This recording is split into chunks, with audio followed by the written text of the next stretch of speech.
നമസ്കാരം കൂട്ടുകാരെ, ഞാൻ നിങ്ങളുടെ സ്കൂൾ മുറ്റത്തെ അത്തിമരമാണ്.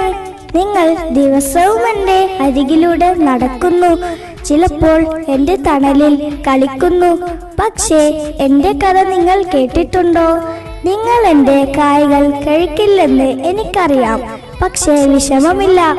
എൻ്റെ കായ്കൾ കഴിക്കാൻ എൻ്റെ പക്ഷിക്കൂട്ടുകാരുണ്ട്. എൻ്റെ തണലിൽ വിശ്രമിക്കാൻ നിങ്ങളുണ്ട്. അതാണ് എൻ്റെ സന്തോഷം. നിങ്ങൾ എല്ലാവർക്കും വേണ്ടി ജീവിക്കുന്ന ഒരു മരമാണ് ഞാൻ. പക്ഷേ പ്രകൃതി എന്നെ മറന്നിട്ടില്ല. എൻ്റെ കായകൾ പക്ഷികൾക്കും ചെറുജീവികൾക്കും ഭക്ഷണമാണ്. എൻ്റെ കൊമ്പുകൾ അവരുടെ വീടുകളാണ്. അവരുടെ ലോകത്ത് ഞാൻ വളരെ പ്രധാനപ്പെട്ടവനാണ്.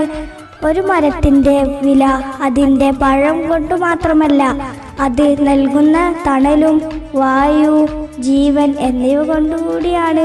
ഞാൻ അത്തിമരമാണ്, അധികം ആരും ശ്രദ്ധിക്കാത്ത ഒരു മരം. പക്ഷേ ഈ ഭൂമിയുടെ വലിയ കഥയിലെ ഒരു പ്രധാന കഥാപാത്രം. എന്നെയും എൻ്റെ കൂട്ടുകാരായ മരങ്ങളെയും സംരക്ഷിക്കൂ.